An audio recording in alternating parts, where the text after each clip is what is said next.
একটা ভূমিকম্প হবে পৃথিবীর পূর্ব দিকে। পৃথিবীর পূর্ব দিক মানে এই যে ভারত, পাকিস্তান, বাংলাদেশ, শ্রীলঙ্কা, ইন্দোনেশিয়া, ঠিক আছে, এই সিঙ্গাপুর, এই যে কন্টিনেন্ট মালয়েশিয়া, এটা পৃথিবীর পূর্ব দিক। এদিকে একটা ভূমিকম্প হবে। তারপরে 7 পৃথিবীর পশ্চিমে একটা ভূমিকম্প হবে। পশ্চিম মানে বোঝেন না?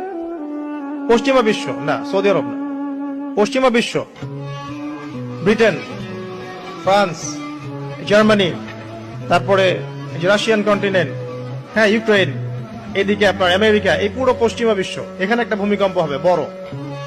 এবং এগুলো এমন হবে যেগুলোতে ভূমি মাটিতে ধসে যাবে, মাটিতে ডুবে যাবে। ভূমিকম্প না, ভূমিধস।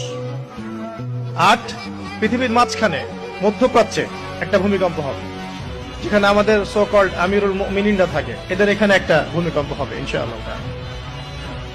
আর 9 ইয়েমেন থেকে একটা আগুন বের হবে। ইয়েমেন থেকে একটা আগুন বের হবে, যে আগুন মানুষকে হাসরের মাঠের দিকে তাড়িয়ে নিয়ে আসবে। আরেকটা বলেছেন 10 নাম্বার, সূর্য উঠবে পশ্চিম দিক থেকে। সূর্য উঠবে পশ্চিম দিক থেকে, তাহলে আর সময় নাই, পৃথিবীর সময় শেষ।